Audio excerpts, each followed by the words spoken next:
আল্লাহ তাআলা বলতেছেন ওয়া উযলিফাতিল জান্নাতু লিল মুত্তাকিন, যারা স্বচ্ছ ঈমান নিয়ে, স্বচ্ছ কলব নিয়ে, পরিষ্কার দিল নিয়ে যারা মারা যাবে, আল্লাহ পাক রব্বুল আলামিন বলতেছে তাদেরকে জান্নাতের মধ্যে দেওয়া হবে।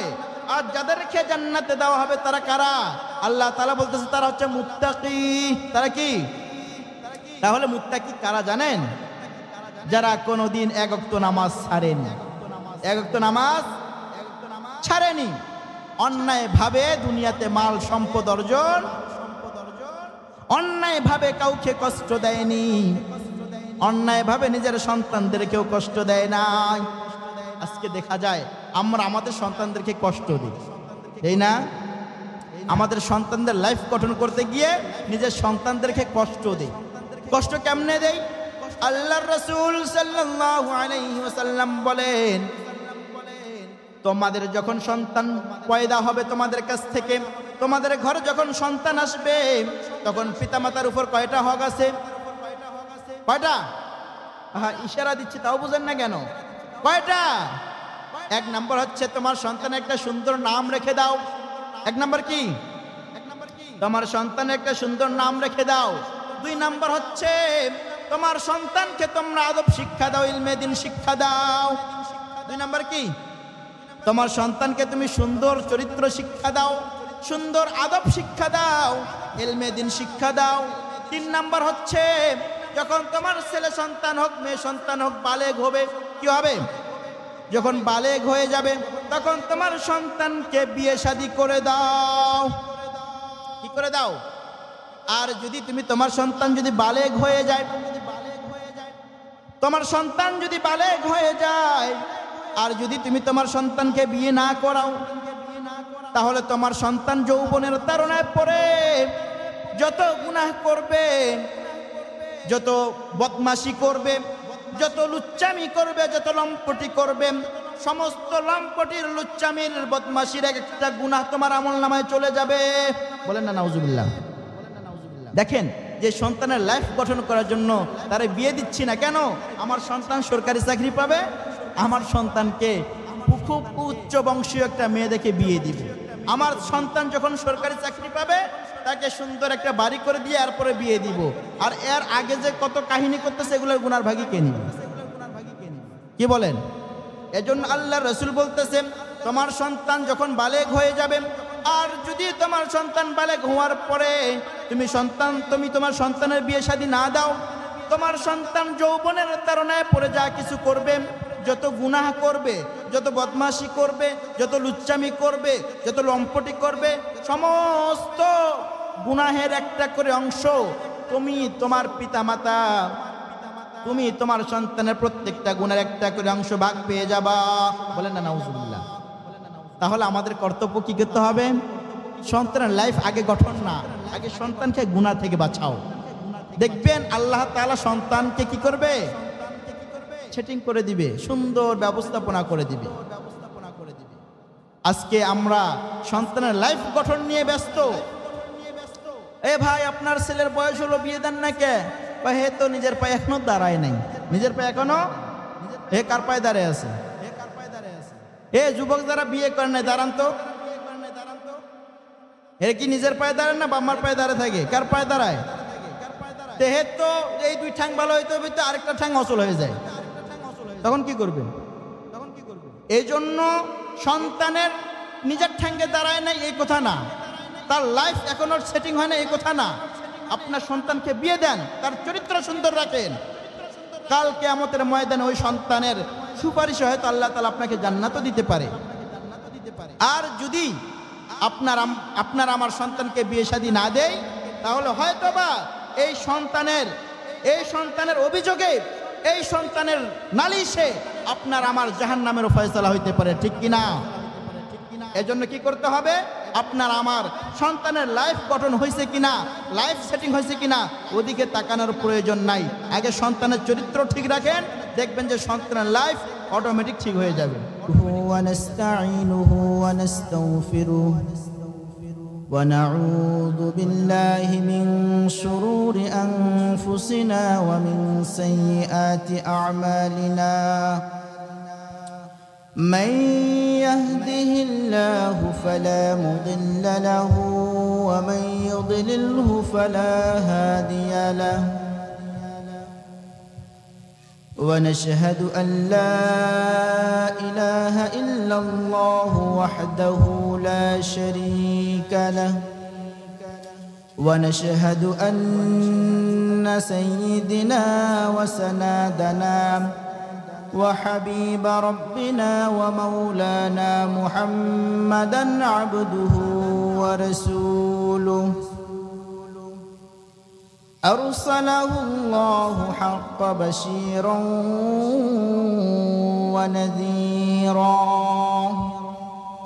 وداعيا إلى الله بإذنه وسراجا وقمرا منيرا أما بعد فقد قال الله تعالى في كلامه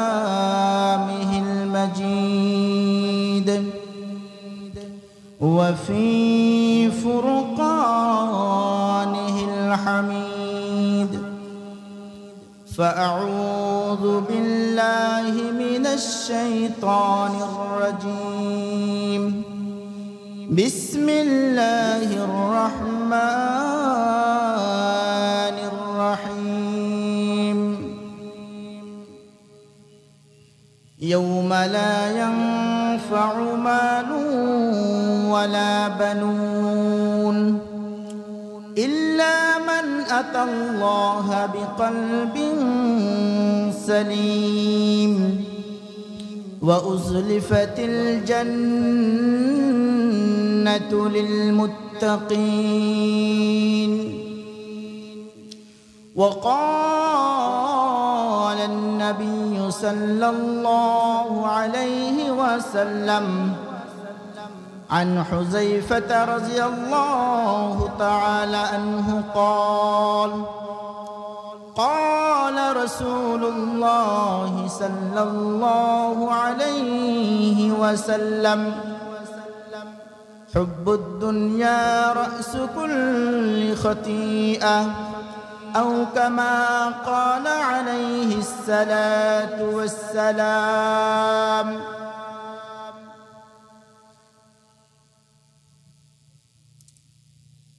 সম্মানিত আজকের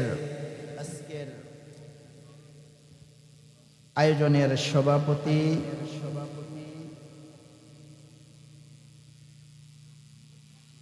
এবং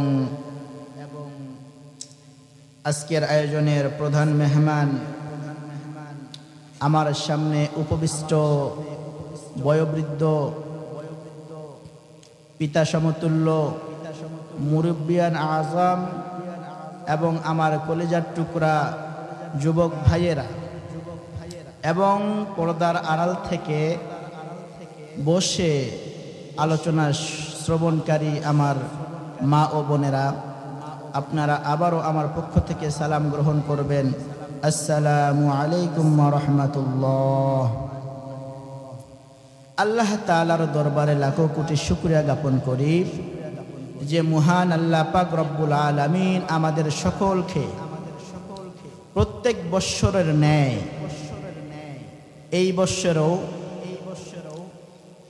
তালিমুল ফুরকান নুরানি মাদ্রাসা ও হেফজখানার উদ্যোগে আজকের এই মাহফিলে বিভিন্ন কাজ থেকে ফারেক হওয়ার পরে, বিভিন্ন ব্যস্ততা থেকে ফ্রি হওয়ার পরে এই মজমা এসে কোরআন হাদিসের আলোকে আলোচনা শোনার মতো আল্লাহ তাআলা তৌফিক দান করেছেন। সেজন্য মহান রব্বে কারিমের দরবারে আমরা সকলেই অন্তরের অন্তঃস্থল থেকে শুকরিয়া জ্ঞাপন করি। সকলে বলি আলহামদুলিল্লাহ। এতগুলা মানুষ, আওয়াজ এত আস্তে হলে হবে? শুকরিয়ার যে ফজিলত, আর এই শুকরিয়া, এই নিয়ামত পাওয়ার পরে আমাদের নিয়ামতের শুকরিয়ার যে আওয়াজ, এই আওয়াজে কি নিয়ামতে শুকর আদায় হবে? কি বলেন?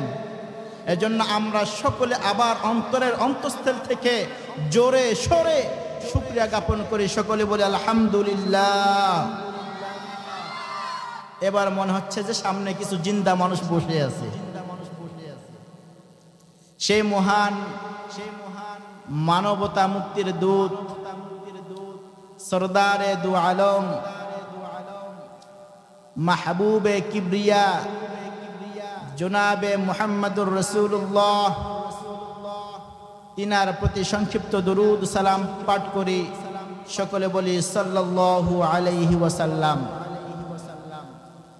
আমি যে আয়াতে কারিমা তেলাওয়াত করেছি এবং অসংখ্য অগণিত হাদিস থেকে, লক্ষ লক্ষ হাদিস থেকে ছোট্ট একখানা হাদিস তেলাওয়াত করেছি, এই আয়াতে কারিমা এবং হাদিসের আলোকে সংক্ষিপ্ত আলোচনা করে আমি ইনশাআল্লাহ স্টেজ থেকে নেমে যাব।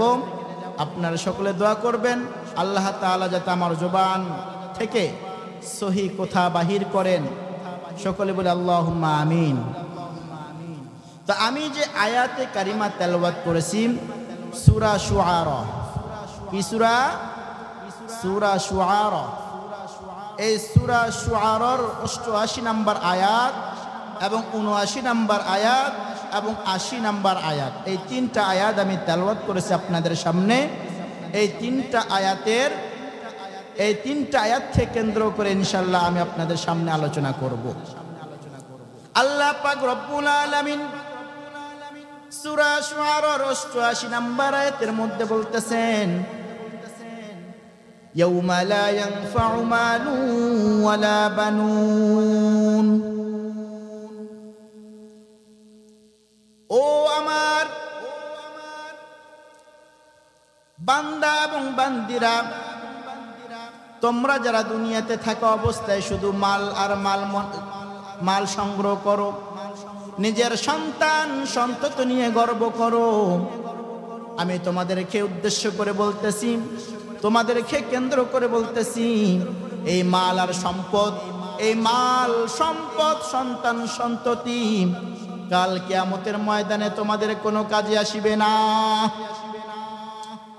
এই আয়াতকে কেন্দ্র করে ছোট্ট একটা হাদিস তেলাওয়াত করেছি, হযরত হুযায়ফা রাদিয়াল্লাহু তাআলা আনহু থেকে বর্ণিত।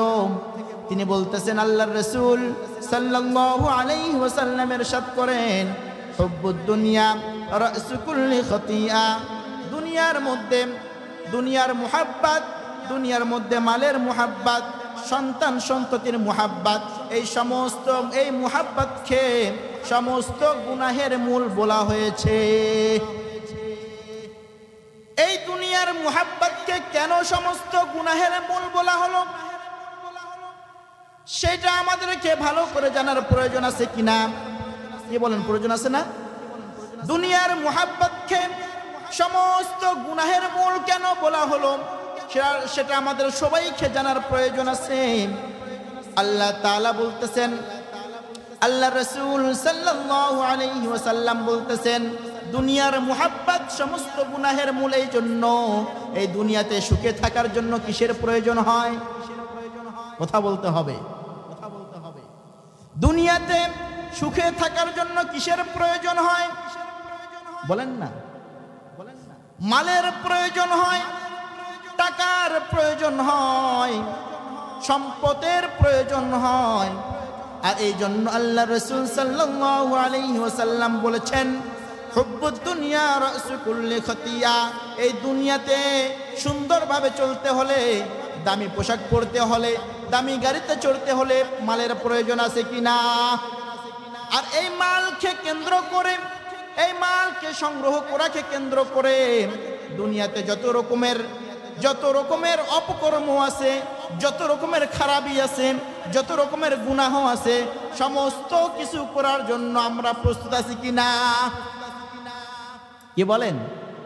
এই মালের জন্য আজকে যারা ঘুষখোর তারা ঘুষ খায়, এই মালকে কেন্দ্র করে যারা সুদখোর তারা সুদ খায়, এই মালকে কেন্দ্র করে যারা জেনা ব্যভিচারকারী তারা জেনা ব্যভিচার করে, ঠিক কিনা? আজকে দুনিয়াতে চলতে গেলে দেখা যায়, আপনার যদি টাকা থাকে, সম্পত্তি থাকে, আপনার বাড়িতে টুনকো বিষয় নিয়ে কোনো সমস্যা হয়ে গেছে, চেয়ারম্যানের কাছে চলে গেছে। আপনি যত বড় বিপদ করেন না কেন, যত বড় অপরাধ করেন না কেন, আপনার যদি টাকা থাকে, আপনার যদি জমি জমা থাকে, আপনার যদি ক্ষমতা থাকে, চেয়ারম্যান কানে কানে আসার আগে বলবে মাল রেডি রাখিয়ে। কি রেডি রাখবেন? যদি চেয়ারম্যান সাহেবের পকেট ভারী করতে পারেন আর চেয়ারম্যান সাহেবের পকেট যদি গরম করতে পারেন, আপনি যত বড় অন্যায় করেন না কেন বিচার কার? যার টাকা আছে তার বিচার। কি বলেন? তাহলে কি জন্য? দুনিয়াতে শান্তিতে থাকার জন্য, দুনিয়াকে মুহাব্বতের কারণে আজকে যার টাকা আছে সে যত বড় অপরাধী হোক না কেন সে নির্দোষ, ঠিক কিনা? আর আপনার যদি টাকা না থাকে, আপনার যদি ক্ষমতা না থাকে, আপনার যদি সম্পত্তি না থাকে, আপনি যত বড় সাধু হন না কেন, যত বড় বুজুর্গ হন না কেন, যত বড় পীর সাহেব হন না কেন, সমস্ত দোষের ভাগীদার আপনি। ঠিক কিনা বলেন না? আমি কি মোরা মানুষের সামনে বয়ান করতেছি না জিন্দা মানুষের সামনে? মাতে না কেন? কার সামনে বয়ান করতেছি? সবাই একটা তাকবীর দেন, নারায়ে তাকবীর, নারায়ে তাকবীর। এবার মনে হচ্ছে জিন্দা মানুষ কিছু আছে। মাঝে মধ্যে একটু আমার সাথে কথা বলবেন, তাহলে বয়ান করতে মজা পাবো। আর যদি বয়ানের মাঝখানে কথা না বলেন আমার সাথে, তাহলে মনে হবে যে মুর্দারের সামনে আমি কথা বলতেছি, বয়ানে মজা পাওয়া যাবে না।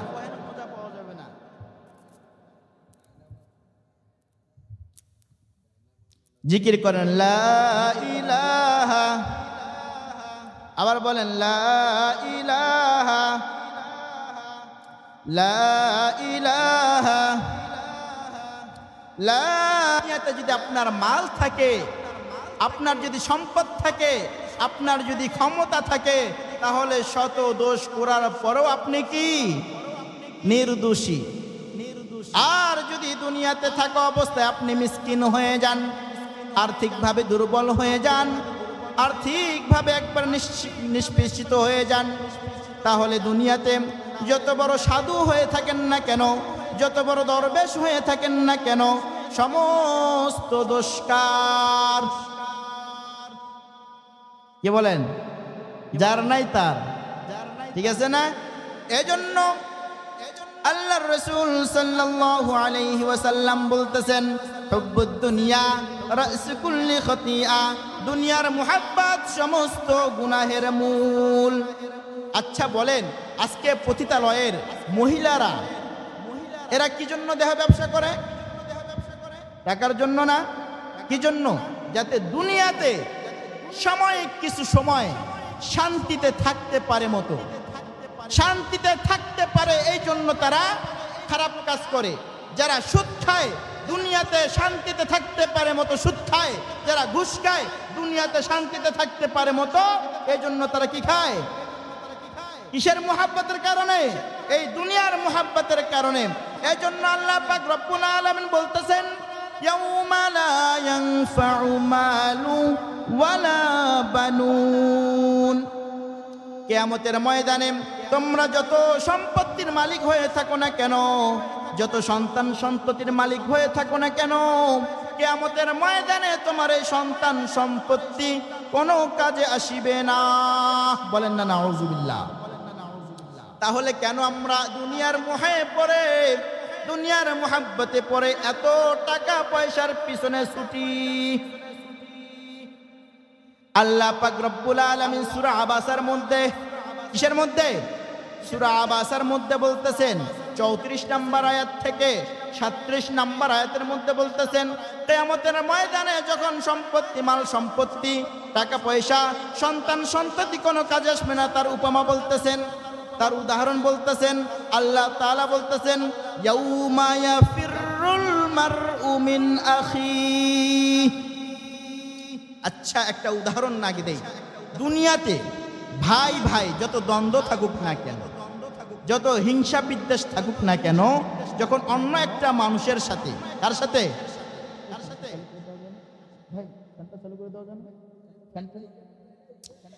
ভাই ভাই যত দ্বন্দ্ব থাকুক না কেন, যখন অন্য একটা মানুষের সাথে কাজিয়া লাগে, মারামারি লাগে, তখন সর্বপ্রথম কে ছুটে আসে বলেন তো? কে আসে? ভাই।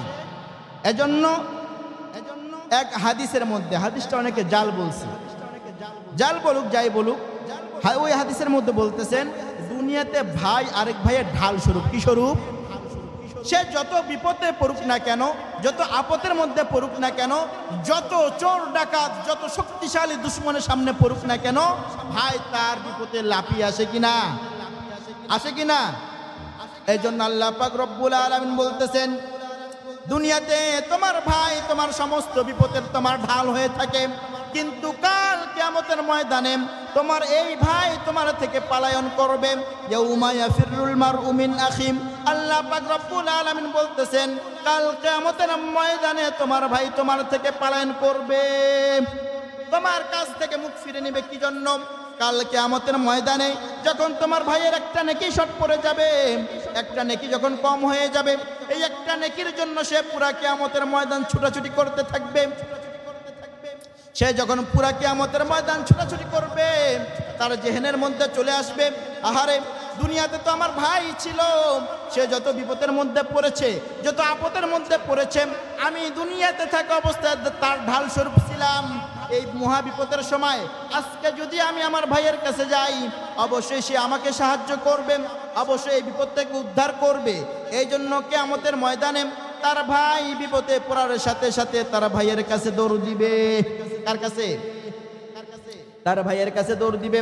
আসার পরে বলবে, ভাই রে ভাই, দুনিয়াতে থাকা অবস্থায় তুমি আমাকে কত বিপদ থেকে হেফাজত করেছো, আজকে কিয়ামতের ময়দানে এই মহা মুসিবতের সময় আমি একটা নেকির কম হয়ে গেছে, একটা নেকি আমার কম হয়ে গেছে, যদি ভাই তুমি আমাকে একটা নেকি দান করো, একটা সওয়াব যদি তুমি আমাকে দাও, তাহলে আমি তোমার ভাই আজকে জান্নাতে যাইতে পারবো। অতএব ভাই তুমি আমাকে একটা নেকি দাও, একটা নেকি দান করো। ওই ভাই কে? যে দুনিয়াতে থাকা অবস্থায় আপনার আমার ঢাল ছিল, সেই ভাই বলবে, আহারে দুনিয়াতে তো আমার কোনো ভাই ছিল না। বলবে না নাউজুবিল্লাহ?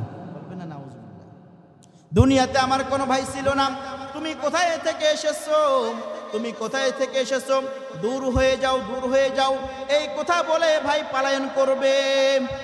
কে পলায়ন করবে? ভাই। যে ভাই আপনার আমার ঢাল ছিল, কে ছিল? একটু জিকির করি লা ইলাহা, আবার বলি লা ইলাহা, আবার বলি লা ইলাহা, লা ইলাহা ইল্লাল্লাহু মুহাম্মাদুর রাসূলুল্লাহ। এরপরে আল্লাহ পাক রব্বুল আলামিন বলতেছেন যে কিয়ামতের ময়দানে যখন তোমার ভাই তোমার কাছ থেকে পলায়ন করবে, তারপরে তুমি তোমার পিতামাতার কাছে যাবা, তুমি তোমার মায়ের কাছে যাবা, তুমি তোমার পিতার কাছে যাবা। যখন তোমার পিতামাতার কাছে আরজি জানাবা, ও আমার পিতা, ও আমার বাবাজি, দুনিয়াতে থাকা অবস্থায় তুমি ভালো কাপড় পরিধান করো নাই, তুমি ভালো মতো খানা খাওনি, তুমি সব সময় টেনশন করেছিলাম তোমার সন্তান কিভাবে সুখ হয়, কিভাবে সুখে থাকতে পারে, এই টেনশন তুমি করেছিলাম। কিন্তু আজকে কিয়ামতের ময়দানে তোমার সন্তান মহা মুসিবতের মধ্যে পড়ে গেছে, মহা বিপদের মধ্যে পড়ে গেছে। ও আব্বাজান, আপনি যদি আজকে আমাকে একটু হেল্প করেন, একটু যদি সাহায্য করেন, আজকে কিয়ামতের ময়দানে এই মহা মুসিবতের সময় আমি উদ্ধার পেয়ে যাব, পার পেয়ে যাব। পিতা বলবে, তোমার সমস্যাটা কি বলো? সন্তান তখন বলবে, আব্বাজান আমার একটা নেকি শর্ট। কয়টা নেকি? বেশি না, 10টাও না, 5টাও না, কয়টা? একটা নেকি শর্ট। আব্বাজান আমাকে একটা নেকি দিয়ে আপনি উদ্ধার করে দেন। পিতা বলবে, আহারে আহা, দুনিয়াতে তো আমি বিয়ে শাদী করলাম না, তুমি সন্তান কোথায় থেকে আসলা? দূর হয়ে যাও, দূর হয়ে যাও, দূর হয়ে যাও। এই কথা বলার পরে পিতা পলায়ন করবে। মায়ের কাছে যখন সন্তান যাবে, মা ওই কথা বলবে, আমি তো দুনিয়াতে কোনো সন্তান প্রসব করি নাই, তুমি কোথায় থেকে আসছো? মাও সন্তানের কাছ থেকে পলায়ন করবে। এই যে দেখেন কিয়ামতের ময়দানের বিভীষিকা, যখন আল্লাহ পাক রব্বুল আলামিন আপনাকে আমাকে মহা মুসিবত দিয়ে দিবে, তখন আপনার আমার পিতা মাতা ভাই বোন সন্তান সন্ততি কোনো কাজে আসবে না। এজন্য আল্লাহ পাক রব্বুল আলামিন বলতেছেন ইয়াউমা লা ইয়ানফাউ মালু ওয়ালা বানুন, কিয়ামতের ময়দানে তোমার ধন সম্পদ মাল সম্পত্তি সন্তান সন্ততি কোনো কাজে আসবে না। দেখেন আজকে দুনিয়াতে আমার সন্তানের লাইফ গঠন করার জন্য মাথার ঘাম পায়ে ফেলি, 3 বেলার জায়গায় 1 বেলাও খানা খাই না, এরকম না? কি বলেন? কি জন্য? আমি যদি টাকা নষ্ট করি আমার সন্তানের লাইফ গঠন হবে। আজকে আমরা নামাজ পড়ি না। একটু আগে আমার ভাই, আমার মোহাব্বতের মানুষ কালাডাবার ইমাম সাহেব নামাজের বয়ান করেছে না? আজকে আমাদের মহল্লায় 3 থেকে 350 ফ্যামিলি কয়জন মসজিদে আসে, কয়জন নামাজে আসে? কেন নামাজে আসে না? যদি আমি নামাজের মধ্যে যাই আমার কাজের মধ্যে ঘাটতি হয়ে যাবে, আমার চাকরির মধ্যে লোকসান হয়ে যাবে, আমার কাজের মধ্যে লোকসান হয়ে যাবে। আর যদি এই নোকসানের মধ্যে পড়ে যাই আমার সন্তানের লাইফ গঠন করতে কঠিন হয়ে যাবে, ঠিক কিনা? এই জন্য আমরা নামাজ ছেড়ে দেই। আমার সন্তানের লাইফ গঠন করার জন্য আজকে আমি সুদ খাই, আমার সন্তানকে একটা বাড়ি বানাই দিব এই জন্য আমি সুদ খাই, এই জন্য আমি ঘুষ খাই। কিন্তু আল্লাহ পাক রব্বুল আলামিন বলতেছেন এই সন্তান সন্ততি মাল সম্পত্তি কাল কিয়ামতের ময়দানে আপনার আমার কোনো কাজে আসিবে না। আল্লাহ তাআলা সূরা আবাসার মধ্যে আবার বলতেছেন বুজুহু ইয়াউমাইযিম মুসফিরা যাহিকাতুম মুস্তাবশিরা। আল্লাহ পাক রব্বুল আলামিন বলতেছেন কিন্তু কিয়ামতের ময়দানে কিছু মানুষের মুখের মধ্যে হাসি থাকবে। কি থাকবে? হাসি থাকবে, তারা হাসবে, তারা আনন্দময় থাকবে, তাদের মুখের মধ্যে কোনো পেরেশানির ছাপ থাকবে না। সে মানুষরা কারা? এই মানুষদেরকে জানার প্রয়োজন আছে কিনা? হ্যাঁ, আল্লাহ পাক রব্বুল আলামিন বলতেছেন ইল্লা মান আতাল্লাহা বিকলবিন সালিম ওয়া উযলিফাতিল জান্নাতু লিল মুত্তাকিন। ওই মানুষরা হচ্ছে তারা যারা কিয়ামতের ময়দানে মহা মুসিবতের সময় হাসি মুখে থাকবে, যাদের চেহারার মধ্যে কোনো পেরেশানির দাগ থাকবে না। তারা কারা? যারা আল্লাহ তাআলা বলতেছেন ইল্লা মান আতাল্লাহ, তারা হচ্ছে ওই সমস্ত বান্দা যারা আল্লাহ তাআলাকে ভয় করত। কি করত? এবং তারা দুনিয়াতে থাকা অবস্থায় তাদের অন্তরকে শুদ্ধ রেখেছে। কি রেখেছে? তাদের অন্তরকে, তাদের কলবকে সুন্দর রেখেছে, স্বচ্ছ রেখেছে। তাহলে অন্তরকে স্বচ্ছ রাখতে হলে কি করতে হবে? আল্লাহ তাআলা বলতেছেন ওয়া উযলিফাতিল জান্নাতু লিল মুত্তাকিন। যারা স্বচ্ছ ঈমান নিয়ে, স্বচ্ছ কলব নিয়ে, পরিষ্কার দিল নিয়ে যারা মারা যাবে আল্লাহ পাক রব্বুল আলামিন বলতেছে তাদেরকে জান্নাতের মধ্যে দেওয়া হবে। আর যাদেরকে জান্নাতে দেওয়া হবে তারা কারা? আল্লাহ তাআলা বলতেছে তারা হচ্ছে মুত্তাকি। তারা কি? তাহলে মুত্তাকি কারা জানেন? যারা কোনোদিন এক ওয়াক্ত নামাজ ছাড়েনি, এক ওয়াক্ত নামাজ ছাড়েনি, অন্যায় ভাবে দুনিয়াতে মাল সম্পদ অর্জন, অন্যায় ভাবে কাউকে কষ্ট দেয়নি, অন্যায় ভাবে নিজের সন্তানদেরকেও কষ্ট দেয় নাই। আজকে দেখা যায় আমরা আমাদের সন্তানদেরকে কষ্ট দিই, এই না? আমাদের সন্তানদের লাইফ গঠন করতে গিয়ে নিজের সন্তানদেরকে কষ্ট দিই। কষ্ট কেমনে দেই? আল্লাহর রাসূল সাল্লাল্লাহু আলাইহি ওয়াসাল্লাম বলেন তোমাদের যখন সন্তান পয়দা হবে তোমাদের কাছ থেকে, তোমাদের ঘরে যখন সন্তান আসবে তখন পিতামাতার উপর কয়টা হক আছে? কয়টা? হ্যাঁ, ইশারা দিচ্ছি তাও বুঝেন না কেন? কয়টা? 1 নম্বর হচ্ছে তোমার সন্তানের একটা সুন্দর নাম রেখে দাও। 1 নম্বর কি? তোমার সন্তানের একটা সুন্দর নাম রেখে দাও। 2 নম্বর হচ্ছে তোমার সন্তানকে তোমরা আদব শিক্ষা দাও, ইলমে দ্বীন শিক্ষা দাও। 2 নম্বর কি? তোমার সন্তানকে তুমি সুন্দর চরিত্র শিক্ষা দাও, সুন্দর আদব শিক্ষা দাও, ইলমে দ্বীন শিক্ষা দাও। 3 নম্বর হচ্ছে যখন তোমার ছেলে সন্তান হোক মেয়ে সন্তান হোক বালেগ হবে কি হবে? যখন বালেগ হয়ে যাবে তখন তোমার সন্তানকে বিয়ে শাদী করে দাও। কি করে দাও? আর যদি তুমি তোমার সন্তান যদি বালেগ হয়ে যায়, তোমার সন্তান যদি বালেগ হয়ে যায় আর যদি তুমি তোমার সন্তানকে বিয়ে না করাও, তাহলে তোমার সন্তান যৌবনের তাড়নায় পড়ে যত গুনাহ করবে, যত বদমাশি করবে, যত লুচ্চামি করবে, যত লম্পটি করবে, সমস্ত লম্পটির লুচ্চামির বদমাশির একটা গুনাহ তোমার আমলনামায় চলে যাবে। বলেন না নাউজুবিল্লাহ। দেখেন, যে সন্তানের লাইফ গঠন করার জন্য তারে বিয়ে দিচ্ছি না কেন?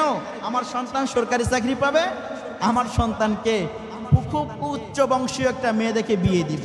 আমার সন্তান যখন সরকারি চাকরি পাবে তাকে সুন্দর একটা বাড়ি করে দিয়ে এরপরে বিয়ে দিব। আর এর আগে যে কত কাহিনী করতেছে এগুলোর গুনার ভাগী কে নিবে?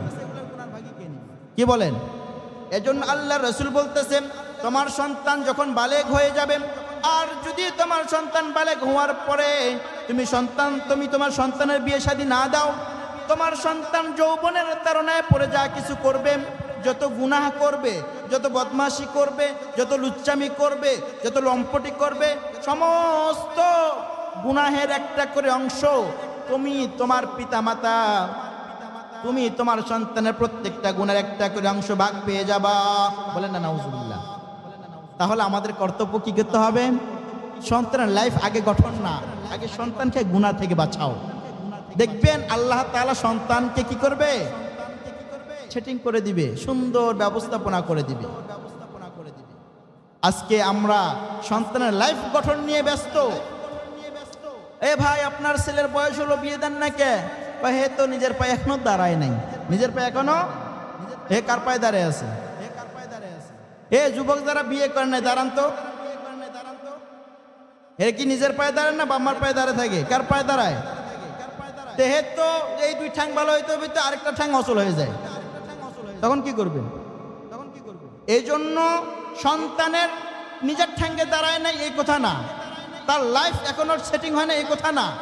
আপনার সন্তানকে বিয়ে দেন, তার চরিত্র সুন্দর রাখেন, কাল কিয়ামতের ময়দানে ওই সন্তানের সুপারিশে হয়তো আল্লাহ তাআলা আপনাকে জান্নাতও দিতে পারে। আর যদি আপনার আমার সন্তানকে বিয়ে শাদী না দেয়, তাহলে হয়তোবা এই সন্তানের অভিযোগে, এই সন্তানের নালিশে আপনার আমার জাহান্নামেরও ফয়সালা হইতে পারে, ঠিক কিনা? এজন্য কি করতে হবে? আপনার আমার সন্তানের লাইফ গঠন হয়েছে কিনা, লাইফ সেটিং হয়েছে কিনা, ওদিকে তাকানোর প্রয়োজন নাই। আগে সন্তানের চরিত্র ঠিক রাখেন, দেখবেন যে সন্তানের লাইফ অটোমেটিক ঠিক হয়ে যাবে। সুবহানাল্লাহ বলবেন না? এজন্য আমি যে আলোচনা করলাম শুরু থেকে শেষ পর্যন্ত অনেক আলোচনা করছি। আমল করার জন্য এতটুকুই যথেষ্ট, আমল করার জন্য এতটুকুই যথেষ্ট। ইনশাআল্লাহ আমি আমার আলোচনার মধ্যে যদি কোনো ভুল ভ্রান্তি হয় আল্লাহ তাআলার দরবারে ক্ষমা চাই। আল্লাহ তাআলা আমাদের সকলকে সহিহ কথাগুলোর উপর আমল করার তৌফিক দান করুক। ওয়া মা আলাইনা ইল্লাল বালাগ।